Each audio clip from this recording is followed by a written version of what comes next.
DD किसान, बदलते भारत की शान।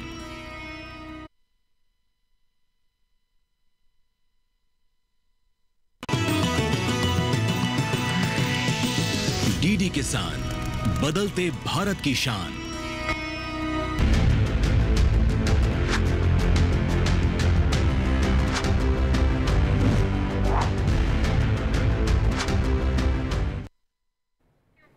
दूर तक छाए थे बादल और कहीं साया न था, इस तरह बरसात का मौसम कभी आया न था। अब ये बरसात और मौसम की बात मैं क्यों कर रहा हूं बताऊंगा आपको, लेकिन उससे पहले कैसे हैं आप? सब ठीक ठाक?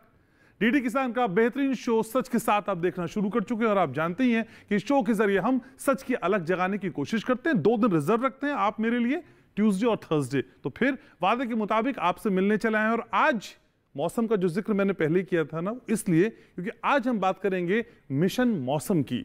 सरकार की एक महत्वाकांक्षी योजना। जलवायु परिवर्तन के दौरान जितनी दिक्कतें पूरा विश्व झेल रहा है और हम भी झेल रहे हैं, वो दिक्कतें हमको ना झेलना पड़े, हमारे किसान भाइयों को ना झेलनी पड़े वो दिक्कतें। इसी के मद्देनजर मिशन मौसम की शुरुआत होने जा रही है। अब मिशन मौसम के जरिए क्या क्या होगा भाई? कैसे सैटेलाइट से तस्वीरें मिलेंगी, कैसे एआई की मदद ली जाएगी, कौन से वो सुपर कंप्यूटर्स हैं जिसका इस्तेमाल इस टेक्निक में किया जाएगा, यानी इन टोटलिटी मिशन मौसम के हर प्रारूप को आज हम समझने की कोशिश करेंगे। और न सिर्फ समझेंगे बल्कि आने वाले कुछ सालों का खाका भी खींचेंगे। अभी देखते हैं ना, कभी भी बरसात हो जाती है, कभी सूखा पड़ जाता है, कभी अचानक से बादल फट जाता है, ओलावृष्टि हो जाती है, साइक्लोन आ जाता है, चक्रवात आ जाता है, कई तरह के तूफान गाहे बगाए डराते रहते हैं। जब जानकारी पहले से होगी तो फिर तैयारी भी पक्की होगी, और उसी तैयारी को समझने का प्रयास आज डीडी किसान अपने शो के जरिए करने जा रहा है। और आप जानते ही हैं कि हम आपको पहले एक डिटेल रिपोर्ट दिखाते हैं और फिर उसके बाद हमारे साथ बेहद खास मेहमानों का खास पैनल जुड़ता है। तो मेरे शो की रवायत के हिसाब से एक डिटेल रिपोर्ट आप देखिए, फिर लौटता हूं तो फिर मेहमानों से करते हैं बातचीत। और मिशन मौसम को आज आपके लिए जानना बहुत जरूरी है। सच के साथ देख रहे हैं आप।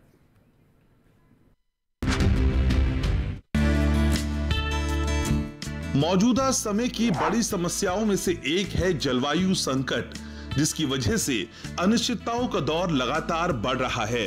जलवायु संकट के कारण मौसम का मिजाज बदला है। कहीं भारी बारिश हो रही है, कहीं बाढ़ आ रही है, तो कहीं अचानक से आने वाले सूखे ने लोगों को परेशान किया हुआ है। इतना ही नहीं, इन दिनों बादल फटने की घटनाएं भी बढ़ रही हैं। जलवायु संकट की वजह से होने वाली इन तमाम समस्याओं को लेकर सरकार बेहद गंभीर है। इसको देखते हुए सरकार ने मिशन मौसम जैसा बड़ा कदम उठाया है ताकि मौसम की समय पर सटीक जानकारी मिल सके। इसके लिए एआई और मशीन लर्निंग की मदद से मौसम की हर जानकारी जुटाने में मदद मिलेगी। इसके लिए 2000 करोड़ रुपए का बजट रखा गया है। मिशन मौसम के तहत कृत्रिम बादल विकसित करने के साथ ही लैब बनाना और रडार की संख्या में 150% से ज्यादा की बढ़ोतरी करने के साथ ही नए उपग्रह, सुपर कंप्यूटर और बहुत कुछ नई चीजें जोड़ना शामिल होगा। केंद्रीय पृथ्वी विज्ञान मंत्रालय का कहना है कि 2 चरणों में ये 5 वर्षीय मिशन लागू किया जाएगा। पहला चरण मार्च 2026 तक जारी रहेगा। इसमें ऑब्जर्वेशन नेटवर्क के विस्तार पर फोकस किया जाएगा। इसमें करीब 70 डॉपलर रडार, अच्छे कंप्यूटर और 10 विंड प्रोफाइलर और 10 रेडियोमीटर लगाए जाएंगे। दूसरे चरण में ऑब्जर्वेशन क्षमताओं को और बढ़ाया जाएगा। इसके लिए उपग्रहों और विमानों को जोड़ने पर ध्यान केंद्रित किया जाएगा। मिशन मौसम का उद्देश्य लघु से मध्यम अवधि के मौसम पूर्वानुमान की सटीकता में सुधार लाना है, जिसका फिलहाल लक्ष्य 5 से 10% है। इसके साथ ही सभी प्रमुख महानगरों में वायु गुणवत्ता के पूर्वानुमान में 10% तक सुधार करना है। तो आज सच के साथ कार्यक्रम में सरकार के इस बड़े कदम मौसम मिशन को नजदीक से समझने की कोशिश करेंगे। हालांकि मौसम का भरोसा कभी नहीं हो सकता है, ना उस पर किया जा सकता है, लेकिन इस भरोसे से पहले होने वाले नुकसान का आकलन करने का प्रयास फिलहाल सरकार करने की कोशिश कर रही है, क्योंकि बदलते हुए मौसम में इस नुकसान में बढ़ोतरी ना हो, यही सबकी प्रायोरिटी है। और सरकार के इस बेहतरीन कदम को आज हम समझने की कोशिश करेंगे। मेरे साथ बहुत खास मेहमान जुड़ रहे हैं, मेरे साथ गुंजन मिश्रा जी जुड़ रहे हैं, पत्रकार हैं, और आज समझाएंगे आपको कि किस तरीके से इस कदम को हम देखें। सर स्वागत है आपका मेरे शो में। कृषिवीर चौधरी जी जुड़ रहे हैं, अध्यक्ष हैं भारत कृषक संघ के। सर स्वागत है आपका, और सर से ही समझेंगे कि किसानों के लिहाज से ये मिशन मौसम कितना फायदेमंद होने जा रहा है। भवीन कंधारी मेरे साथ जुड़ रही हैं, पर्यावरणविद हैं, पर्यावरण के लिहाज से इस मिशन मौसम के तमाम एस्पेक्ट से बातचीत करेंगे। मैम स्वागत है आपका। शुरुआत सबसे पहले कृष्णवीर जी आप ही से करना चाह रहा हूं। सर, मौसम की नब्ज टटोलने के लिए सरकार की ये कोशिश आप कैसे देखते हैं? घनश्याम जी, सबसे बड़ी बात यह कि देश की कृषि का पूरी तरह से जो अभी तक का निर्भरता है वो मौसम पर निर्भर है भारत में। और जब मौसम में जो बदलाव आज हो रहा है, अगर आप पुराने एक दशक पहले के मौसम का चार्ट देखें और आज हम 2024 की परिस्थितियां सितंबर की देखें, तो उसमें कितना अंतर आ जाया है। बदलाव क्यों आया है? ये क्लाइमेट के चेंजेस का असर है। ये चीज़ें बहुत पहले से चर्चा में थी कि जो क्लाइमेट का असर होगा उससे मौसम में बदलाव होगा। बरसात का कोई निश्चित समय जो होता था उसमें बदलाव होगा, ओलावृष्टि में बदलाव होगा, बादल फटने की घटनाएं बढ़ेंगी। विकास के नाम पर तमाम योजनाओं का जो कार्य चल रहा था उसका असर भी है। अगर हम हिमालय की बात करें घनश्याम जी, तो जिस समय वहाँ हमने डैम के बनाने की प्रक्रियाओं को और पावर जनरेशन के प्रोजेक्ट शुरू किए थे, उस समय ये चीज़ें कुछ वैज्ञानिकों के द्वारा सामने रखी गई थी कि इसका असर पड़ेगा, इससे नुकसान होने की संभावनाएं रहेंगी। देखिए, किसी भी चीज़ को आप प्री असेसमेंट जो है एक सीमा तक कर सकते हैं, और ये मौसम का बदलाव तो पूरी दुनिया में असर देखने को मिल रहा है। हमारे यहाँ है लेकिन पूरी दुनिया में असर है। अब मौसम से आपका असेसमेंट करने का सरकार का उद्देश्य ये है कि वो प्री असेसमेंट से ये पता लग जाएगा कि कितना नुकसान की परिस्थितियां होंगी, उससे कैसे बचाव किया जा सकता है। फसलों पर भी इसका असर पड़ रहा है, फसलों की उत्पादकता पर भी इसका असर पड़ रहा है। अगर आप ये देखेंगे कि आज बिना आवश्यकता के अगर भारी बारिश हो जाएगी और पानी भर जाएगा खेत के अंदर और फसल तैयार है तो उसका नुकसान होगा। तो इसीलिए सरकार जो है बहुत युद्ध स्तर पर हर तरीके से टेक्नोलॉजी को अपनाते हुए, एआई को अपनाते हुए, तमाम टेक्नोलॉजी को जो वर्ल्ड वाइड हो रहा है उन सब टेक्नोलॉजीज को इसलिए अपनाना जरूरी है कि हम पहले ही समय से पहले आगाह कर सकें अपने उस पूरी परिस्थितियों को, तो समय और की उससे बचाव की व्यवस्थाओं में हम क्या कर सकते हैं, सरकार क्या कर सकती है, उन योजनाओं को अपनाने तो समय की जरूरत है मिशन मौसम, और इसी जरूरत और मौसम की नजाकत को समझने की आज हम कोशिश कर रहे हैं। और चर्चा में मेरे साथ जुड़ रहे हैं इस वक्त डॉक्टर मृत्युंजय महापात्रा साहब, director general metrology IMD। Sir स्वागत है आपका। डॉक्टर मृत्युंजय, क्या लगता है सर आपको, क्या ये एक बहुत बड़ा ऐतिहासिक कदम होने जा रहा है, और इस कदम के उठाए जाने की दरकार बहुत पहले से थी, जरूरत बहुत पहले से थी? कितना बड़ा बदलाव सर हम मौसम के लिहाज से एक्सपेक्ट कर सकते हैं? जी बहुत बहुत धन्यवाद आपको। भारत मौसम विज्ञान विभाग के जरिए अभी सामाजिक और आर्थिक प्रगति के लिए जो मौसम और जलवायु की जानकारी दिया जा रहा है, वो पास्ट 1 डिकेड हम देखेंगे कि बहुत सारे प्रगति हुई है। लगभग 40 to 50% फोरकास्ट एक्यूरेसी बढ़ा है जी, और जो लीड पीरियड हमारा बढ़ते हुए अभी 7 दिन का पूर्वानुमान जारी किया जा रहा है लगभग सभी सीवियर वेदर इवेंट के लिए। और कोई ऐसे सेक्टरल एप्लीकेशन नहीं है जहां हमारा वेदर और क्लाइमेट इंफॉर्मेशन का इस्तेमाल नहीं हो रहा है। मगर इसको देखते हुए आप दुनिया के बहुत सारे लीडिंग सेंटर से तुलना करेंगे तो हम बहुत सारे कंट्री से आगे हैं।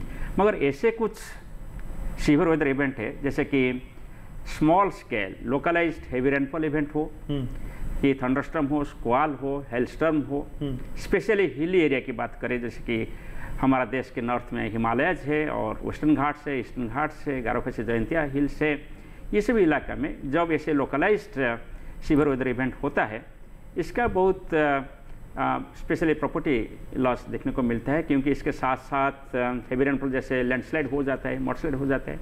ये सभी को बेटर डिटेक्ट करने के लिए, इसका प्रेडिक्शन को और एक्यूरेट करने के लिए अभी जो मिशन मौसम गवर्नमेंट ऑफ इंडिया के जरिए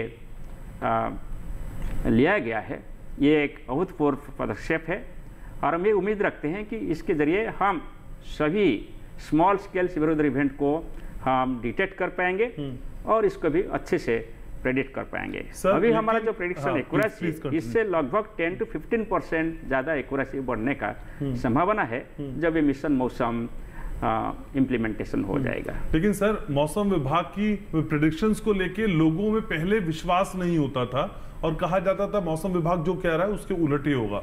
बारिश बताता था बारिश नहीं होती थी, सूखा बताता था सूखा नहीं होता था। हालांकि पिछले कुछ समय में उसमें सुधार हुआ है। मिशन मौसम के आने के बाद ये एक्यूरेसी और कितनी ज्यादा सुधरती हुई नजर आएगी सर? हाँ, आपने सही बताया। जैसे मैं पहले ही बोल रहा था कि 40 से 50% पूर्वानुमान का जो एक्यूरेसी है पास्ट डिकेड में बढ़ा है, और अभी जो मिशन मौसम ले रहे हैं इससे और 10 से 15% जो अभी का फोरकास्ट एक्यूरेसी है इसमें बढ़ेगा। फॉर एग्जाम्पल, हम हेवी रेन की बात करें, जब 24 घंटा पहले हम हेवी रेनफॉल का पूर्वानुमान करते हैं, इसका एक्यूरेसी अभी 80% है। अच्छा। और हमारा ये अनुमान है कि जब ये मिशन मौसम हम कंप्लीट करेंगे तब हमारा फोरकास्ट और 10% बढ़ेगा। इसके साथ साथ जो small scale weather event heavy rainfall होता है छोटी एरिया में, शहर के अंदर कि हिल एरिया में कि कोस्टल एरिया में, इसको हम अच्छा से अच्छा ढंग से डिटेक्ट कर पाएंगे, क्योंकि ये मिशन मौसम के जरिए लगभग 50 डब्ल्यू वेदर रडार एडिशन होगा। अभी हमारे पास लगभग 40 डब्ल्यू वेदर रडार है और जो हम ऑलरेडी सप्लाई ऑर्डर इशू कर चुके हैं इसमें 20 से 30 रडार आने वाले हैं। और लक्ष्य यही है कि लगभग 50 नया रडार हम मिशन मौसम में लगाएंगे और 120 रडार हम लगा देंगे, जैसे कोई भी severe weather event small scale में ये ऑन डिटेक्टेड रहेगा, सभी डिटेक्ट होंगे और इसका प्रेडिक्शन भी होगा, क्योंकि जब ऑब्जर्वेशन बढ़ जाएगा तब वेदर फोरकास्टिंग एक्यूरेसी बढ़ेगा। और वेदर फोरकास्टिंग एक्यूरेसी बढ़ाने के लिए हमारा जो कंप्यूटिंग सिस्टम है इसमें भी बढ़ोतरी आ रहा है, और जो न्यूमेरिकल मॉडलिंग सिस्टम है वो हम अभी 12 किलोमीटर रिजोल्यूशन में यानी ब्लॉक लेवल फोरकास्ट देने के लिए हमारा क्षमता है।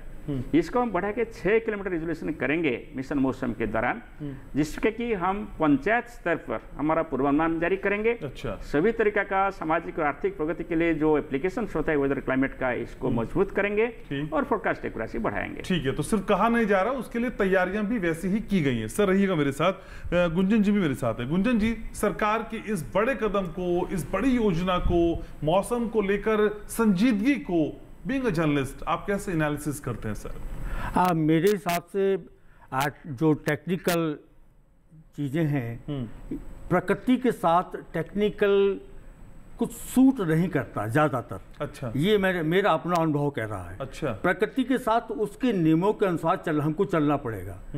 अदरवाइज आप देख लीजिए, क्या यूएस में रडार नहीं लगे, चाइना में रडार नहीं लगे, सब जगह लगे हुए हैं। जितने भी डेवलप कंट्रीज सब जगह लगे हुए हैं, उसके बावजूद भी वहाँ पे बाढ़, सुखाड़, सुनामी ये सब वहाँ पे फेस हो रहा है। नहीं, ये थोड़ी कह रहे हैं कि सर बाढ़ नहीं आएगी या बारिश नहीं आएगी, हम उसके लिए पहले से तैयार हो जाएंगे सर। बिल्कुल, यहाँ तैयारियों की बात है। मिशन मौसम तैयारियों की बात कर रहा है। बादल बरसेंगे सर, बाढ़ भी आ सकती है, सूखा भी आएगा, बाकी चीजें भी आएंगी, जो प्राकृतिक आपदाएं वो भी आएंगी, वो नहीं रुक रही है मेरे हिसाब से।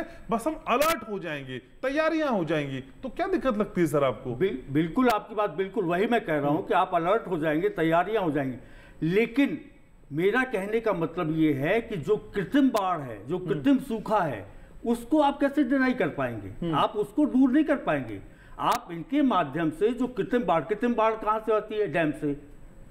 आप हिंदुस्तान का विश्व की हर नदी पर डैम बना हुआ है, और ये बात प्रूफ हो चुकी है कि जो बाढ़ आती, कृत्रिम बाढ़ आती है, वो बांधों के माध्यम से ही आती है, और जो सूखा होता है वो भी कृत्रिम नहरों के कारण होता है।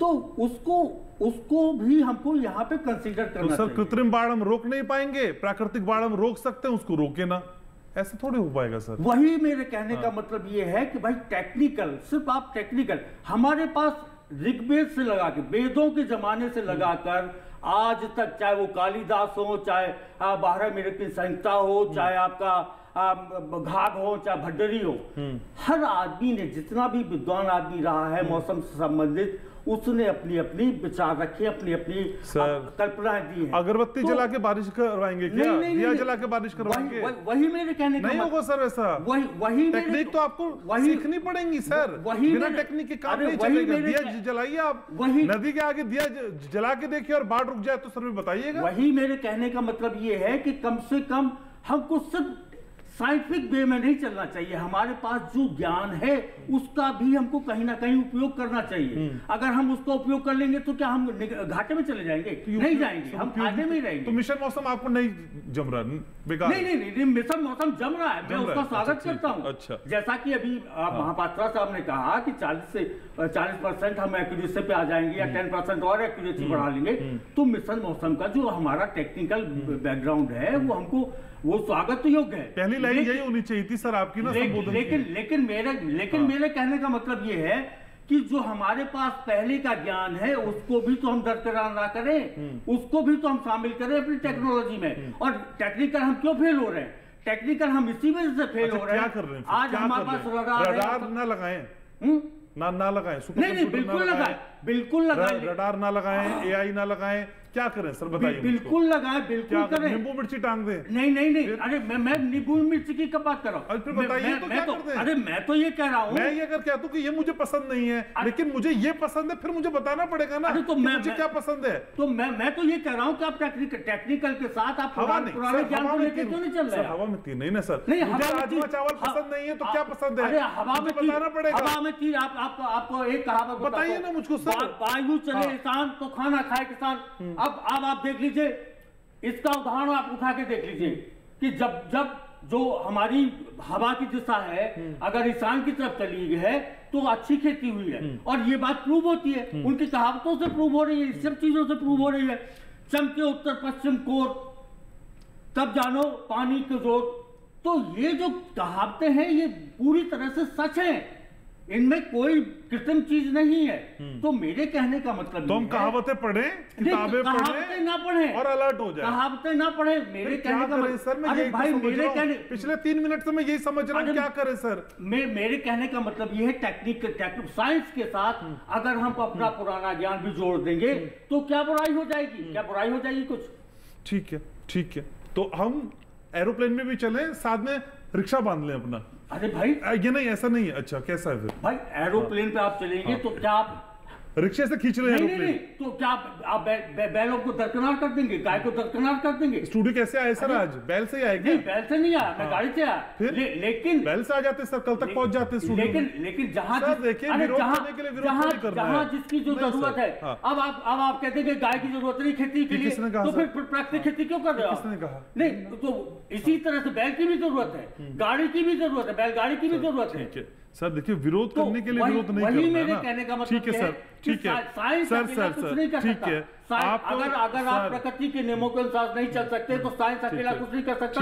प्रकृति में 87 लाख जीवधारियां रहते हैं धरती पर सर, और उनकी सबकी अपनी अपनी जरूरतें हैं। ठीक है, और मौसम पे लौटते हैं। उनको अगर 87 लाख जीवधारियों की जरूरतों को साइंस अगर ब्रेक पे भी जाना होगा, मेरे पास कंधारी जी भी हैं। ठीक है, मैं आ रहा हूं सर, अभी तो हम चर्चा करेंगे। कंधारी जी, असल में जो चर्चा हो रही है उसके साथ आप पर्यावरण को कैसे जोड़ के देखती है मैम? जलवायु परिवर्तन एक बड़ी समस्या है, उसके पैरेलली सरकार ने उससे बड़ा कदम उठाया है कि चलिए हम कम से कम अलर्ट हो जाएं।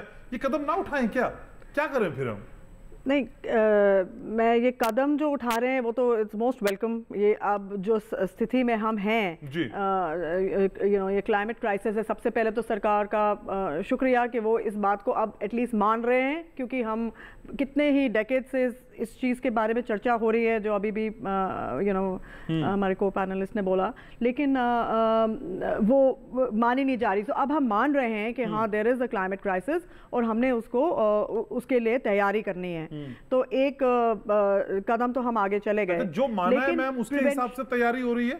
हाँ जी, जो हमने माना है कि ये दिक्कत है, तैयारी उसी के हिसाब से हो रही है, यहाँ पे हम लैग कर रहे हैं? नहीं, लैक तो बिकॉज लैक तैयारी नहीं है, लैक है जैसे इसमें जो डिबेट अभी चल रहा है प्रकृति और साइंस का, उसके अंदर मेरी डिबेट नहीं मैम, ये नहीं ये अभी जो हमारा डिबेट नहीं है, पर तो बात कर ली। हाँ जी, मेरी डिबेट मिशन मौसम है मैम, जो अभी मिशन मौसम की बात हो रही है, जो ये अभी हमारी इससे पहले जो आर्ग्यूमेंट चल रही थी, तो prevention is better than cure, जो जहां पर मिशन मौसम बाद के हालात के लिए आ रहे हैं, जो कि हम जिसमें पहुंच चुके हैं ऑलमोस्ट, एंड इसलिए आप साइंस को ला रहे हैं, ये सब आर्टिफिशियल इंटेलिजेंस, मेरे को टेक्नोलॉजी के बारे में बोलने की जरूरत नहीं है, we have experts, mister Mohapatra ने बोली है।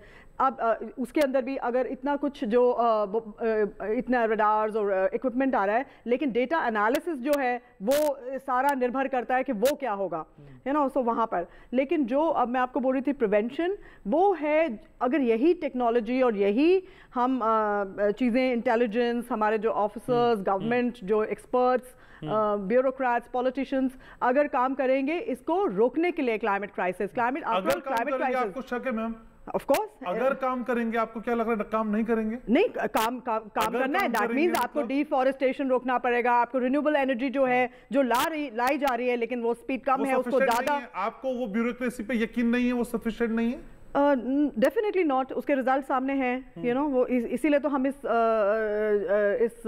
मकाम पे पहुंच गए ना, क्योंकि ये, and this is world over, global है, कितनी सारी चीज़ें जो बाहर ग्लोबली हम हो रही हैं, जिसका जिसका भुगतान हम लोग कर रहे हैं अब, लेकिन जो हमारे इंटरनली है कि हाँ हम कितना जंगल काट रहे हैं, कितने फॉसल फ्यूल्स में कितना अभी भी हम कोल डिपेंडेंट हैं, जो एकदम नहीं जा सकता, देयर आर चैलेंजेस, ये नहीं है कि हर चीज़ कोई बोल रहा है और वो हो जाएंगी, पर यही जो अटेम्प्ट तो करेंगे ना मैडम, अटेम्प्ट तो करेंगे ना, डेफिनेटली। लेकिन यहाँ पर आप कह रहे हैं कि जैसे मिशन मौसम है, डिजास्टर मैनेजमेंट को बहुत इसका सपोर्ट मिलेगा, इसका सपोर्ट एग्रीकल्चर को मिलेगा, ठीक है, तो आप you are okay with it? No, I am okay, but not to technologies bringing in more problems, जो आप अगर आप इसमें क्लाउड सीडिंग लाते हैं और केमिकल्स डालते हैं, जो अभी हम पहले ही जिस मुसीबत में है वो वर्स होए, that is something we have to be very off. ठीक है मैम, रहिए आप मेरे साथ। तो आज बात हो रही है मिशन मौसम की,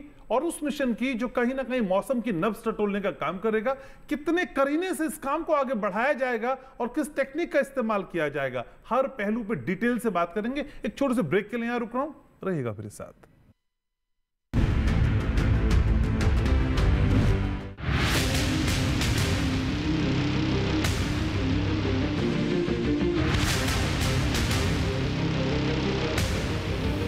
जब तपती है धरती, सूरज उगलता है आग, ठंड में जब सर्दी जमा देती सबके हाल, सब छुप जाते अपने अपने घरों में, तब बाहर निकलता सिर्फ एक इंसान, भरने के लिए हम सबका पेट, खून को पसीने की तरह देता बहा, थक जाता, झुलस जाता, हो जाता बीमार, तब उसकी सेहत का ध्यान रखता सिर्फ डीडी किसान।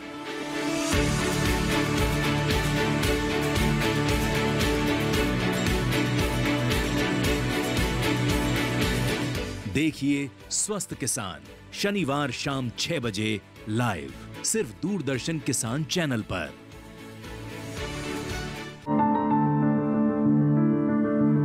फसल में कीट लगा हो या कोई बीमारी, पशुपालन में हो कोई दिक्कत या चाहिए कोई जानकारी, फोन उठाएं, नंबर मिलाएं और कहें हेलो किसान। हेलो किसान, हेलो किसान, हेलो किसान। सोमवार, बुधवार और शुक्रवार शाम 6 से 7 बजे सिर्फ डीडी किसान पर। तो सच के साथ आप देख रहे हैं, लाइव हैं हम, और आप दोनों और जुड़ रहे हैं और समझने की कोशिश कर रहे हैं मौसम के उस मिजाज को जो कभी भी बदलता है तो फिर नुकसान के तौर पे हम बड़ी तस्वीर समय समय पे देखते रहें। इसी नुकसान को थामना है और रोकना है, और हम भी इसे ही समझ रहे हैं, क्योंकि अब इसका नाम है मिशन मौसम। मेरे साथ सभी खास सामान जुड़े हुए हैं। डॉक्टर मृत्युंजय, ब्रेक से पहले जो चर्चा हो रही थी सर, उसके हिसाब से जो IMD पे या फिर जो भी संस्था इस मिशन मौसम को रन करेगी, उस पर एक्यूरेसी को लेकर थोड़ा हम लोगों के मन में संशय है सर। ये एक्यूरेसी का जो फुटफॉल होगा वो किस तरीके से कंट्रोल होगा, और एक्यूरेसी को डिकोड करने के लिए किस तरह की तैयारी है सर? आप जब एक्यूरेसी की बात करते हैं जी, तब जो हिस्टोरिकल डेवलपमेंट है पास्ट 10 ईयर्स 20 ईयर्स में हमारा हालत कैसे था, जैसे आप भी पहले बोल रहे थे जी। और अभी हम कैसे हालत में पहुंचे हैं कि भारत मौसम विज्ञान विभाग अभी पूर्वानुमान ना सिर्फ भारत में दे रहे हैं, पूरे जितना south Asian, south east Asian और मिडल ईस्ट कंट्रीज है और एशिया पैसिफिक आइलैंड्स है, उस सभी को इसका पूर्वानुमान जारी करता है।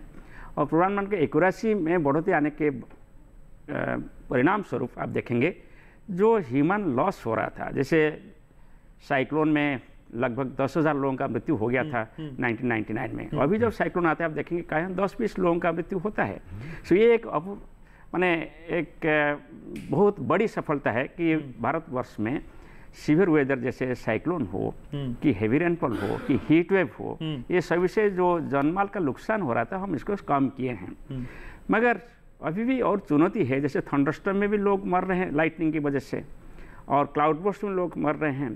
तो ये सभी जैसे मैं बताया कि जो स्मॉल स्केल वेदर इवेंट्स है इसका भी पूर्वानुमान में हम तेजी ला सकते हैं और इसका फलस्वरूप हम भी जानमाल का जो नुकसान हो रहा है इसको कम कर सकते हैं। जो मिशन मौसम सर, वो कौन सी टेक्निक है जिससे एक्यूरेसी बढ़ेगी सर? जी, जब भी हम कोई पूर्वानुमान का बात करते हैं, पूर्वानुमान में पहला पदक्षेप होता है कि मेट्रोलॉजिकल ऑब्जर्वेशंस को बढ़ोतरी लाना। जैसे ने बताया इसमें 50 राडार एडिशन होगा और 60 जगह में बैलून छोड़ के इसका सेंसर भेज के, जब हम 50 लगभग 56 प्लेसेस अभी देश में है। अच्छा। और एडिशनल 60 प्लेसेस में लगाएंगे, जैसे कि हम एक 3 डायमेंशनल पिक्चर एटमॉस्फेयर का हम सुबह और शाम लेंगे। इसके साथ साथ विंड प्रोफाइलर और माइक्रोवेव रेडियोमीटर, जो माने पूरी दुनिया में जो लेटेस्ट टेक्नोलॉजी है इसको इस्तेमाल करते हुए हम एक 3 डायमेंशनल एटमॉस्फेयर, ओशन और लैंड का स्थिति हर टाइम निर्णय करेंगे। जब स्थिति निर्णय हो जाएगा, यही डाटा डिजिटल फॉर्म में हमारा जो न्यूमेरिकल मॉडलिंग सिस्टम है इसमें एसिमुलेशन होगा। अभी जो न्यूमेरिकल मॉडलिंग सिस्टम है इसको हम ब्लॉक लेवल पे फोरकास्ट देने के लिए हमारा क्षमता है, क्योंकि इसका रिजोल्यूशन है 12 किलोमीटर, यानी हर 12 किलोमीटर में एक फोरकास्ट हम दे सकेंगे। अच्छा। अगर जब हम ये इतना सारे डाटा मिल जाएगा तब हम हर 6 किलोमीटर में फोरकास्ट देंगे, यानी मॉडल का डाटा बढ़ेगा और मॉडल का रिजोल्यूशन बढ़ेगा और इसका एक्यूरेसी भी बढ़ेगा। इसके साथ साथ जो स्पेसिफिक रिक्वायरमेंट है डिफरेंट यूजर्स का, जैसे हिल एरिया हो कि कोस्टल एरिया हो, फिशरमैन हो, फार्मर हो, जिसको हम आजकल फार्मर को ब्लॉक लेवल इन्फॉर्मेशन दे रहे हैं। अच्छा। उनको पंचायत लेवल इन्फॉर्मेशन देंगे, जैसे ग्रामीण स्तर पर उनका खेती के लिए कितना बारिश हुआ है और कितना बारिश होने वाला है इसका इंफॉर्मेशन उनको उपलब्ध होगा, अकॉर्डिंगली वो एक्शन ले पाएंगे। इसी हिसाब से हमारा लक्ष्य यही है कि 10 से 15% पूर्वानुमान का सटीकता बढ़ेगा और फोरकास्ट एक्यूरेसी के बढ़ने के साथ साथ इसका लीड पीरियड, एडवांस पीरियड, कितना एडवांस में आप बताएंगे लोगों को, वो भी बढ़ोतरी आएगा और जो सामाजिक आर्थिक प्रगति में भी हम इसको इस्तेमाल करेंगे। इसके साथ साथ दूसरे देशों के सैटेलाइट का भी इस्तेमाल होगा क्या? क्योंकि मैं कहीं पढ़ रहा था कि जरूरत पड़ी तो दूसरे देशों के सैटेलाइट का इस्तेमाल भी होगा, जो विश्व मौसम संगठन के मेंबर देश हैं, उनसे बातचीत भी हो रही है। सब कुछ बताइए इस बारे में। मैं विश्व मौसम संगठन के वाइस प्रेसिडेंट हूँ जी, और हम पूरी दुनिया में जितना सैटेलाइट संस्थाओं है उनके साथ एक coordinated group of meteorological satellites develop हुआ है। इसमें अभी भी हमको दूसरे कंट्री का सैटेलाइट्स का डाटा उपलब्ध है और हमारा कंट्री का सैटेलाइट डाटा भी दूसरे कंट्री को दिया जाता है। और ये जो सैटेलाइट्स हमारा आ रहे हैं, ये भी बहुत सारे हमारा प्रोग्राम है इंडियन स्पेस रिसर्च ऑर्गेनाइजेशन तरफ से। अभी इनसैट 3DS छोड़ा गया है, अभी इनसैट 4 सीरीज भी आएगा और इसके साथ साथ पोलर ऑर्बिटिंग सैटेलाइट्स भी आ रहे हैं।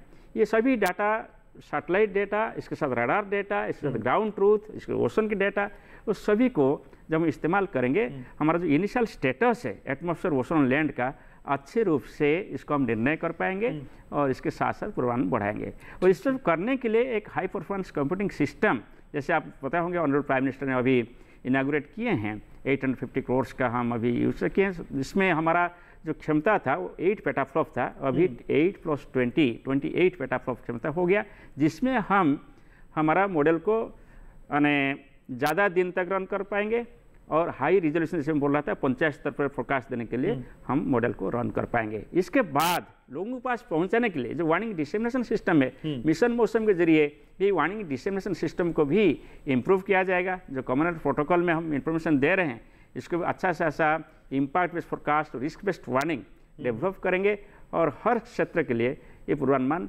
अधिक सटीकता के साथ लोगों के पास पहुंच जाएंगे। ठीक है, तो मिशन मौसम सिर्फ कागजों में नहीं है, उसकी तैयारी पूरी की गई। कृष्णवीर जी, किसानों के लिहाज से सर ये बदलता हुआ मौसम कितना घातक है आपसे अच्छे कोई नहीं समझ सकता ना समझा सकता। बदलती हुई पुरवैया का अंदाजा जब पहले हो जाएगा तो किसानों के खेत में जो उम्मीद के बीज बोए जाते हैं वो फसल कितनी लहलहा पाएगी सर? देखिए, इसका जो बेनिफिट है वो किसानों को मिलेगा, फसल को बचाने की व्यवस्था में सुधार होगा।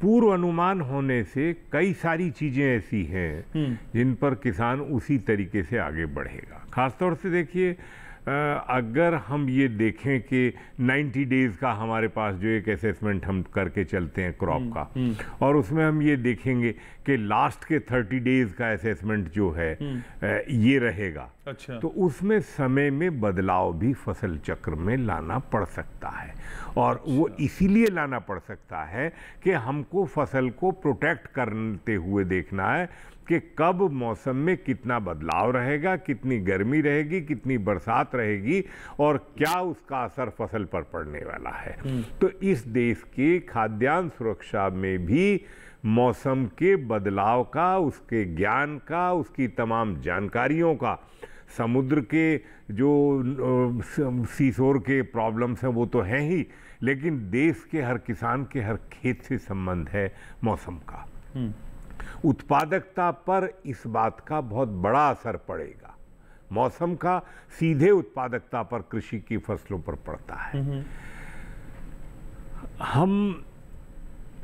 जब हम असेसमेंट करते हैं कि पानी की उपलब्धता कितनी होगी, बरसात कितनी होगी, तो उस हिसाब से भी किसान आगे बढ़ेगा। हमें टेक्नोलॉजी अपनानी जरूरी है, समय की आवश्यकता है। अगर हम पुराने ढर्रे पर ही चलना चाहेंगे तो पहले तो वो था कि ये नहीं पता है कि मौसम विभाग कह क्या रहा है और होगा क्या। आज कम से कम एक एक्यूरेसी, जो कह रहा है वो तो नहीं होगा। आज एक्यूरेसी जो है, आज एक्यूरेसी में सुधार हुआ है। आज इतना सुधार हुआ है कि अगर ये कहा जाता है कि अगले 48 घंटे में मौसम यहाँ ऐसा ऐसा रहेगा, तो उसमें बहुत अच्छे तरीके से एक्यूरेट रिजल्ट जो है सामने आ रहे हैं। इसमें कोई दो राय नहीं है। टेक्नोलॉजी का बेनिफिट कंट्री को मिल रहा है, किसान को मिल रहा है, फसलों को मिलेगा। अब अगर आप टेक्नोलॉजी की बात करें तो आप ये तो देखिए ना कि सैटेलाइट है, हमारे अपने सैटेलाइट्स हैं, दूसरे देशों के अपने सैटेलाइट्स हैं, वो इंटरचेंज भी तो हैं। हमारे सैटेलाइट की सर्विसेज उनको जरूरत पड़ती है, हमें उनके सैटेलाइट की जरूरत पड़ेगी, तो एक्सचेंज ऑफ सर्विसेज भी है उसमें। ऐसा नहीं है, पूरा वर्ल्ड वाइड है। क्लाइमेट का असर पूरी दुनिया पर है जी। और अगर आप देखें तो यूरोप के पिछले साल की स्थिति आप देखिए कि लंदन की क्या स्थिति हुई, 40 डिग्री टेम्परेचर क्रॉस कर गया था। जब कभी सोचा था उन लोगों ने कभी ऐसा होगा वहां पर? कभी नहीं सोचा ऐसा। नहीं, लेकिन सर मिशन मौसम से मौसम थोड़ी बदलेगा, बस जानकारी तो मिलेगी ना। देखिए, मिशन जो है हमारा, करिए सर, क्योंकि मिशन जो हो रही वो थोड़ी इससे कुछ नहीं रुकेगा, लेकिन इससे आपको असेसमेंट हो जाएगा, आपको पता लग जाएगा कि आपको यहाँ चक्रवात आने वाला है, यहाँ से मानव जान जो बचाने के लिए उनको वहां से हटाया जाना चाहिए।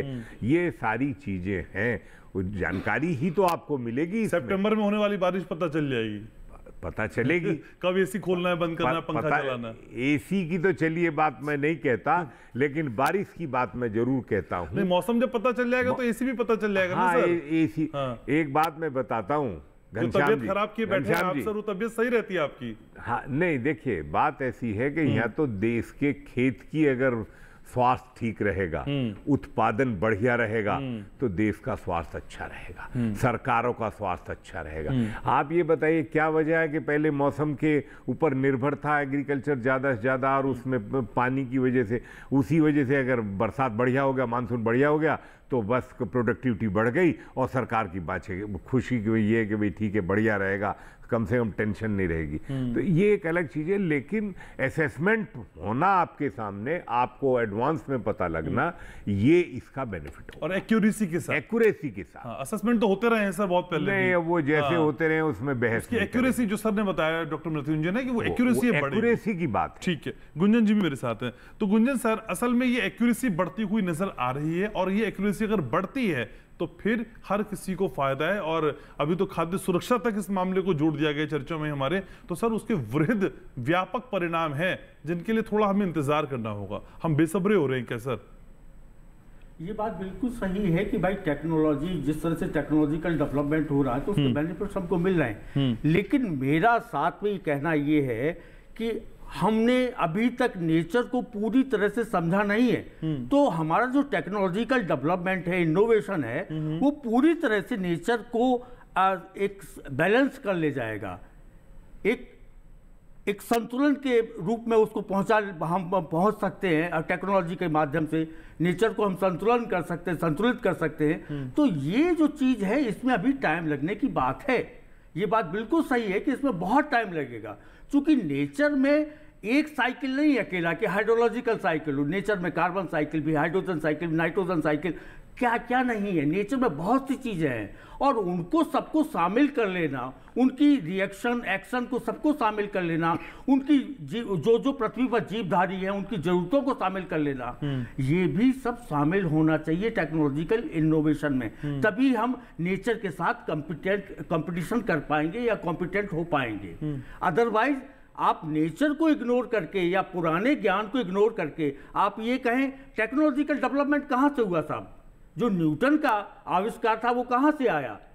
वो हमारा पुराना ज्ञान था, वहीं से आया है। इसी तरह से हम यही कह रहे हैं कि जो हमारे पास हजारों वर्षों से पुराना ज्ञान है वो निरर्थक नहीं है, उसको भी हमको टेक्नोलॉजिकल इनोवेशन में शामिल करना चाहिए और उसको कंसीडर करना चाहिए, उसके डाटा को कंसीडर करना चाहिए, चाहे वो कहावतें हो, चाहे प्रोवर्ब हो, चाहे कहानियां हो, तो उनको हमको सबको शामिल करना चाहिए। तो हम एक बेहतर तरीके से एक इंस्ट्रूमेंट का निर्माण कर पाएंगे और हम एक बेहतर रिजल्ट दे पाएंगे। तो सर उसी पुराने खजाने में से दो बड़ी ज्ञान की बातें आज समझा दीजिए। आज IMD से भी सर है मेरे साथ, किसान भी बैठे हैं, मैम भी बैठे हैं। दो बड़ी बातें सर उसी पुराने खजाने की। दो बड़ी बातें आप देख लीजिए।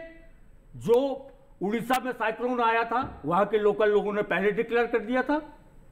आपको आप बताने की जरूरत नहीं, कुत्ता, बिल्ली, चिड़िया, जानवर, श्रीलंका में साइक्लोन आया था, हाथी ऊपर की तरफ जाने लगे थे, उन्होंने पहले से इंडिकेशन दे दिया था। तो ये तो हमको ऑलरेडी मालूम है, इसमें बताने की जरूरत ही नहीं कि हमको दो एग्जाम्पल देने की जरूरत ही नहीं। हमारे पास तो सैकड़ों हजारों एग्जाम्पल हैं। जानवरों को ट्रेन करें मतलब फिर? नहीं, जानवरों को ट्रेन नहीं, जानवर ऑलरेडी ट्रेंड है। सैटेलाइट छोड़ दे, जानवरों को ट्रेन करें। नहीं, अरे भाई सैटेलाइट क्यों छोड़ दे? मैं तो ये कह रहा हूं कि आप सबका समुच्चय लेके क्यों नहीं चल रहे हैं, सबको इकट्ठा लेके क्यों नहीं चल रहे हैं? आप सिर्फ टेक्नोलॉजिकल डेवलपमेंट की तरफ क्यों भाग रहे हैं? आपसे किसने कह दिया कि सबको साथ लेके नहीं चल रहे हैं? अरे भाई सिर्फ आप टेक्नोलॉजिकल डेवलपमेंट की बात करेंगे तो यही होगा ना।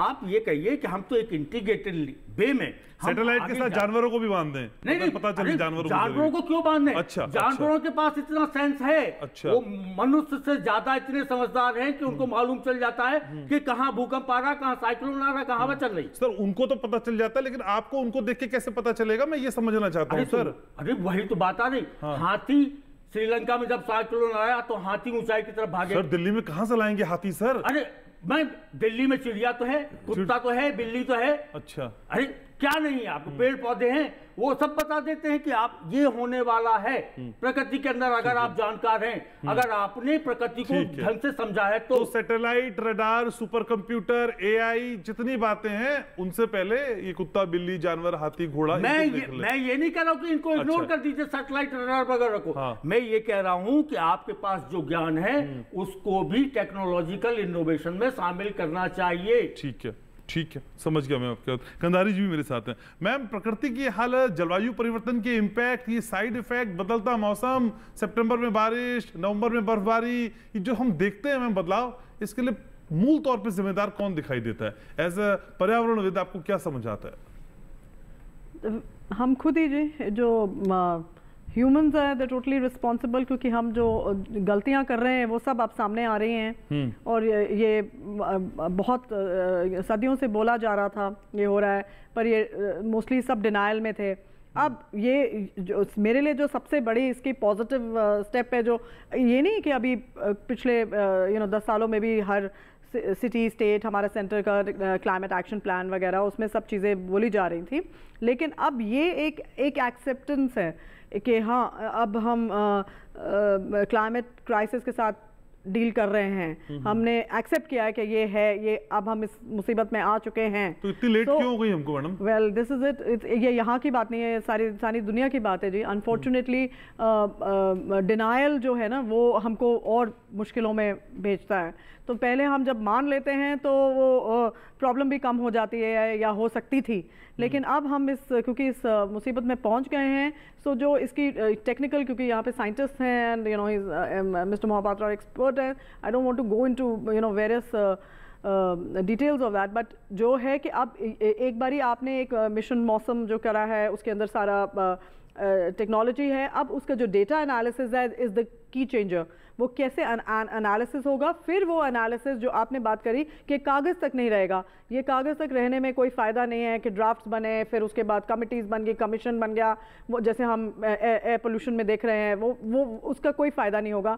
वो कैसे ग्राउंड पे उसको कनेक्ट होगा, कैसे ग्राउंड पे कनेक्ट होना ज़रूरी है ना, क्योंकि अगर आपने कैसे कनेक्ट करना है, कनेक्ट इम्प्लीमेंटेशन, एनफोर्समेंट, क्योंकि जब आप एनालिसिस दे रहे हैं तो आगे जो आपके वेरियस अथॉरिटीज बातों को समझ पा रहा हूँ ना, मैं जितना समझ पा रहा हूँ, हाँ आपको गवर्नमेंट के विजन पे तो यकीन है, हाँ जी, लेकिन जो नीचे एग्जीक्यूशन लेवल पे लोग हैं आपको उन पे यकीन नहीं है। बिल्कुल, क्या मैं ठीक समझ रहा हूँ? बिल्कुल ठीक बोलिए, बिल्कुल एब्सोल्युटली एब्सोल्युटली। द एनफोर्समेंट जो उसकी है और उसका जो एग्जीक्यूशन है वो कैसे है, मानिए कि अब जैसे डिजास्टर मैनेजमेंट है, अगर उसमें लोग ही नहीं है जमीन पे, ऑफिसर्स ही नहीं है, तो वो कैसे इंप्लीमेंट होगा, कैसे करा जाएगा, या किसान हैं यू नो जो एक्सपर्ट्स हैं वहां पे कैसे ग्राम पंचायत को ट्रेनिंग दी जाएगी। और ये आपदा के आने के बाद मैनेजमेंट नहीं है, या वही है ना, तभी तो मैं बोल रही हूं वो नहीं है मैम। आपदा के बाद जो चीजें बिखरेंगी उनको समेटने का नाम मिशन मौसम नहीं है, आपदा आने से पहले आपको अलर्ट करने का नाम मिशन मौसम नहीं, पर आपदा तो आएगी ना, आपदा तो आएगी, आपको उसके लिए जो स्टेप्स लेने हैं वो तो लेने ही पड़ेंगे ना। कोई जो आपने बात बोली कि फ्लड्स तो आ रहे हैं, बारिश तो हो रही है, वो तो हो रहा है, अब हम उसको तो अभी हम रोक नहीं सक रहे, वो रोकना जो मैं आपको बोल रही हूँ, जो टेक्नोलॉजी है, जो एक्सपर्ट्स है, हमें उसको रोकने में actually maximum effort should be of the government to actually stop that. ठीक है, तो इस तरह की घटनाएं होंगी तो उनको रोक पाना थोड़ा सा मुश्किल है, और मेरे लिए ब्रेक को रोक पाना थोड़ा सा मुश्किल है। हम एक छोटे से ब्रेक के लिए रुक रहा हूं, ब्रेक के बाद लौटेंगे तो चर्चा को आगे यहीं से बढ़ाएंगे और समझेंगे कि आखिर मिशन मौसम कितना क्रांतिकारी बदलाव लेके आने वाला है। आगे की चर्चा बहुत खास है, देखिएगा जरूर।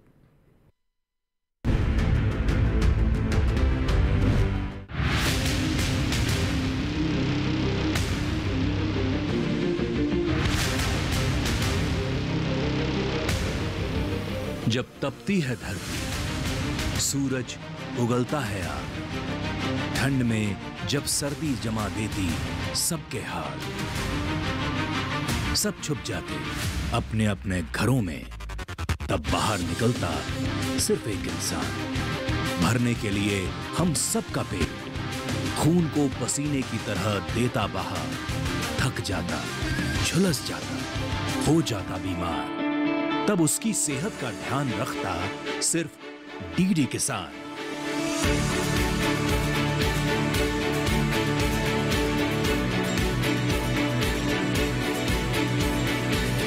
देखिए स्वस्थ किसान शनिवार शाम 6 बजे लाइव, सिर्फ दूरदर्शन किसान चैनल पर।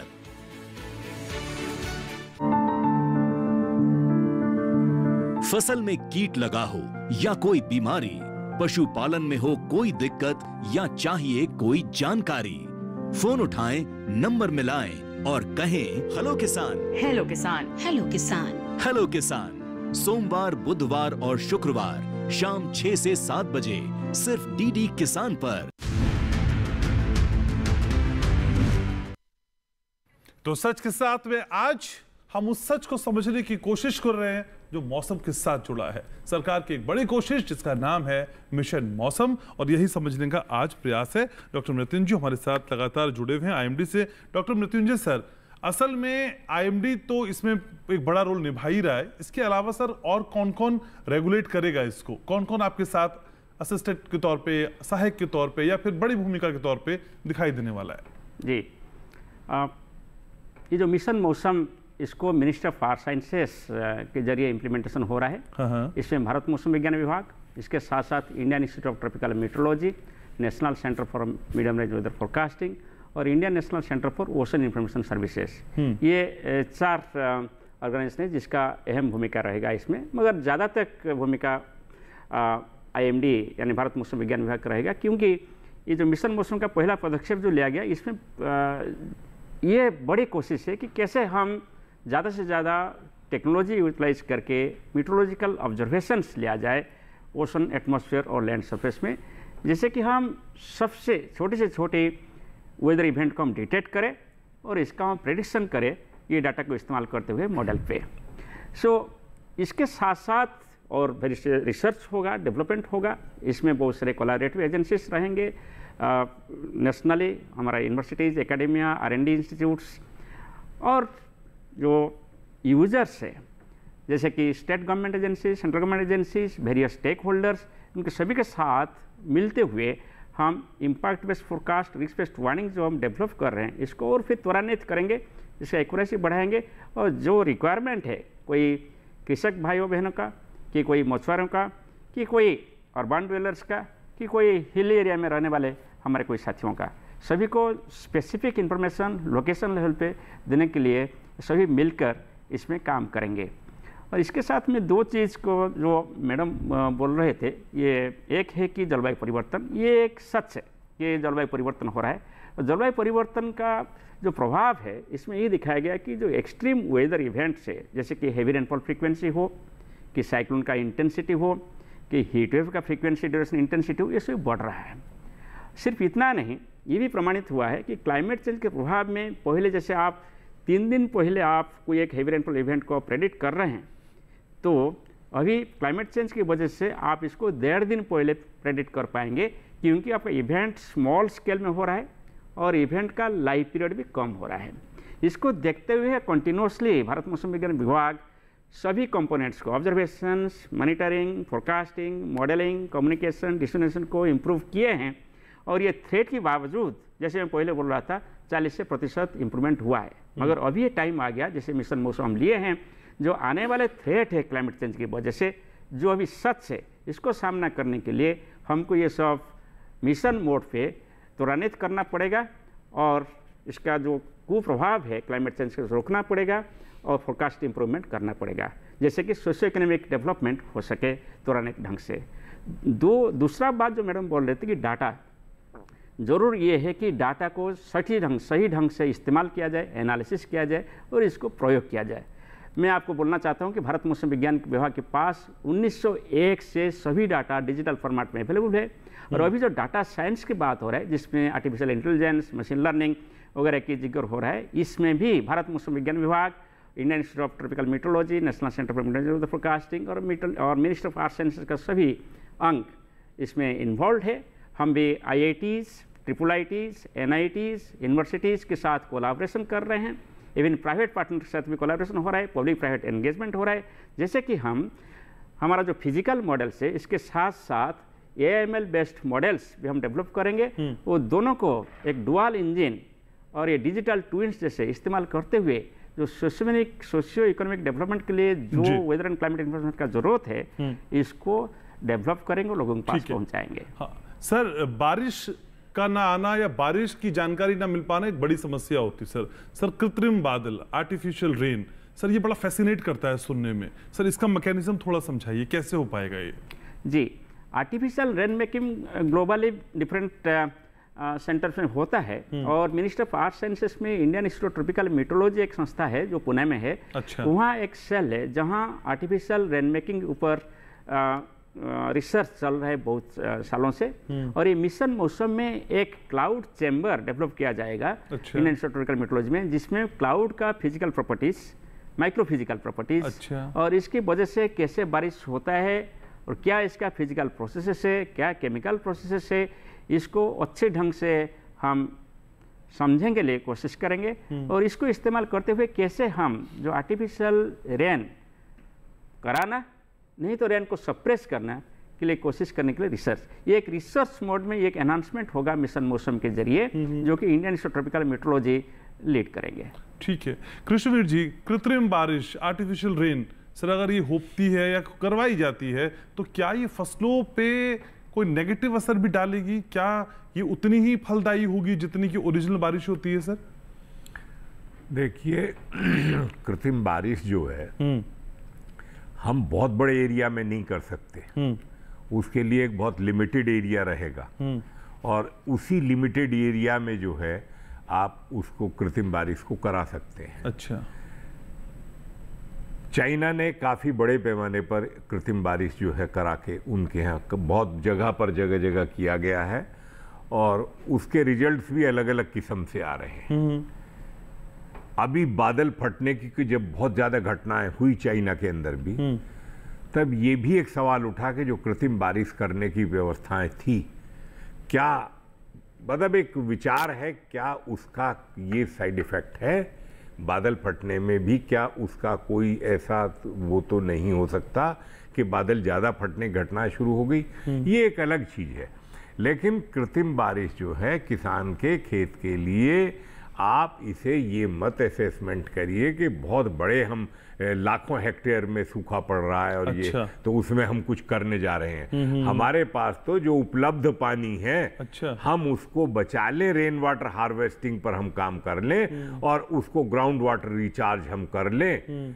हमें ये तो कंपलसरी करना पड़ेगा मानवता को बचाने के लिए कि पर एक एक ड्रॉप जो है पानी की जो बरसात की है उसको हम कैसे प्रोटेक्ट करें। ये सिर्फ फसल की उत्पादकता से सीधा सवाल है, लेकिन ये मानवता से भी जुड़ा हुआ सवाल है, पशु पक्षी से भी जुड़ा हुआ है। ठीक है। पानी जीवन की रेखा है। हम जो कहते हैं कि प्लांटेशन जो है बड़े पैमाने पर करना चाहिए, वो इसीलिए करना चाहिए कि एनवायरनमेंट को सुधारने के लिए। अब जितने पेड़ पौधे लगवाए जाते हैं, क्या वो सारे बचते हैं? क्या वो सारे पल रहे हैं? नहीं पल पाते, बहुत सारे खराब हो जाते हैं। सोलर एनर्जी की बात मैं जरूर कहूंगा कि जिस तरीके से सरकार ने सोलर एनर्जी को किसानों के लिए बहुत बढ़ावा दिया है, जी जी, इससे निश्चित रूप में जो है किसानों को लाभ मिल रहा है। ठीक है। ये सच्चाई है कि जब हम कार्बन से बिजली बनाने की बात करते हैं और उसके साइड इफेक्ट करते हैं, तो सोलर कहीं से, और सोलर में भी अब वो बैटरी बना के रखने की जरूरत नहीं है कि बैटरी चार्ज करेंगे, बैटरी से करेगा, नहीं, डायरेक्ट सोलर प्लेट से जो है, डायरेक्ट ट्यूबवेल जो है वो ऑपरेट कर रहे हैं, सिंचाई कर रहे हैं और बिजली बच रही है और पानी की व्यवस्थाएं भी हो रही है। गुंजन जी ये ना बोल दें कि कुएं से क्यों नहीं खींच रहे हैं। गुंजन जी ये ठीक बता रहे हैं सर, या फिर कुआं ही होना चाहिए था वहां पे भी? आप मेरी बातों को नेगेटिव क्यों नहीं नहीं, मैं तो समझना चाहता हूँ सर, मैं समझना चाहता हूँ, आपके एंगल को भी समझना चाहता हूँ। वही मैं कह रहा हूँ कि कुएं का भी एक अपना इंपॉर्टेंस है। कुआं जो पानी देता है वो आपको बैटरी की प्लेट लग रही है, सीधे ट्यूबवेल से पानी आ रहा है सर। कुआं जो पानी देगा, कुआं पानी क्यों देगा? अच्छा, क्योंकि 100 वर्कर, आप देखिए 100 वर्कर की एक पानी के ऊपर किताब लिखी है। अच्छा। और उसने ये कहा है कि कुएं का पानी क्यों बेहतर है, तालाब का पानी क्यों बेहतर नहीं है, नहर का पानी क्यों बेहतर नहीं है सिंचाई के लिए, हैं? उसमें सब कुछ डिटेल दिया गया। आप जाइए तो कि नेचर को आप कंट्रोल करने की कोशिश मत कीजिए, टेक्नोलॉजी के माध्यम से नेचर के साथ चलने की कोशिश करें तो बेहतर होगा, हमको बेहतर रिजल्ट मिलेंगे। नेचर के रिजल्ट को समझने की अगर हम कोशिश कर रहे हैं तो क्या दिक्कत है सर? नहीं, आप कोशिश कर रहे हैं, लेकिन आप उसके साथ आप देख लीजिए कृत्रिम बारिश क्या है। अच्छा। कृत्रिम बारिश से आप पूरा जो वहां का लोकल एनवायरमेंट होगा वो आप डिस्टर्ब कर देंगे। पूरा जो साइकिल होगा, चाहे वो कार्बन साइकिल हो, चाहे हाइड्रोजन साइकिल हो, चाहे हाइड्रोलॉजिकल साइकिल हो, पूरा आप डिस्टर्ब कर देंगे। और उसके साथ साथ आप जो क्लाउड सीडिंग करेंगे, उसके माध्यम से जो केमिकल यूज करेंगे, उसके लिए आप जब उससे सिंचाई करेंगे या उससे उस पानी का उपयोग करेंगे तो वो भी तो कहीं ना कहीं अपना प्रभाव डालेगा। तो हम ऐसे सिस्टम क्यों अप्लाई करें कि जहां पे हमको एक प्रॉब्लम सॉल्व करने के लिए दूसरी प्रॉब्लम को इजाद करना पड़ जाए। पर कभी कभी ऐसा होता है ना सर, छोटी प्रॉब्लम कौन सी है, कई बार बड़ी प्रॉब्लम अवॉइड करने के लिए छोटी प्रॉब्लम हम झेल लेते हैं, ऐसा होता नहीं होता सर? अब ऐसे तो हरित क्रांति वर्स से बेटर सर बैड होता है ना। तो सर ऐसे तो हरित क्रांति भी थी। आज क्यों रो रहे हैं हम सब लोग बैठ के कि हमारी जमीन खराब हो गई, पानी खराब हो गया, पानी खत्म हो गया? क्यों रो रहे हैं भाई?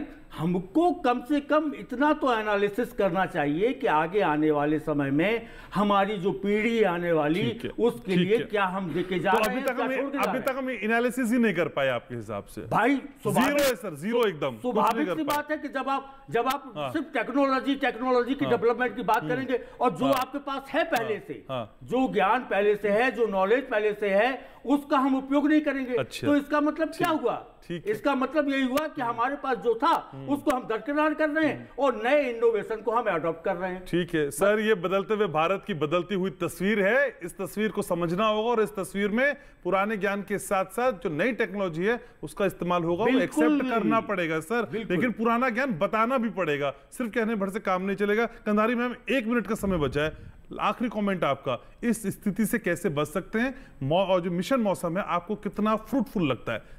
60 सेकंड में बस।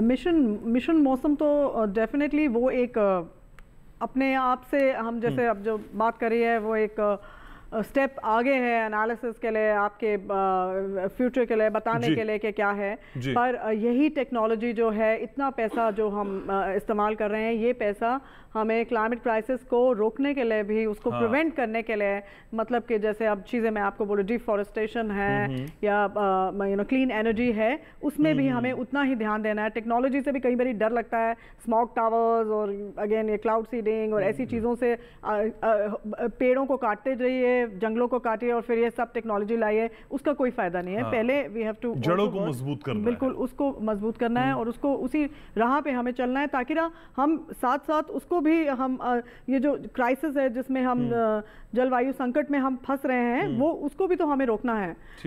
ये तो ठीक बात है। तो नई टेक्नोलॉजी के इस्तेमाल के साथ जो दिक्कत है उसको समझना होगा, क्योंकि बिना मर्ज को जाने इलाज नहीं किया जा सकता। मैम, इतना ही समय था। बहुत शुक्रिया आप सभी खास मेहमानों को आने के लिए, चर्चा में जुड़ने के लिए, अपनी राय रखने के लिए। Thank you so very much. Thank you जी। तो फिर ये तो बात रही मौसम की, लेकिन बात अगर हमारी और आपकी हो तो फिर हम मौसम की तरह नहीं बदलते हैं, आप जानते हैं। मंगलवार और गुरुवार फिक्स है अपना टाइम, जब बिना बदले हुए किसी लाग लपेट के हम आपसे मिलने चले आते हैं। तो फिर आज की इस मुलाकात को यहीं संपन्न करते हैं। लेकिन हाँ, आप जानते हैं कि अगर ये कार्यक्रम आपका थोड़ा सा छूट गया या थोड़ा सा लेट आपने देखा, तो थोड़ी देर में यूट्यूब का लिंक आपके पास होगा। डीडी किसान के यूट्यूब पेज पे जाइए और वहां पे इस प्रोग्राम को पूरा देखिए। आपके कमेंट और रिएक्शन का मुझे बेसब्री से इंतजार रहता है। गुरुवार को फिर एक नए विषय के साथ मुलाकात होगी, देखिएगा जरूर। बहुत ख्याल रखिए अपना। नमस्कार।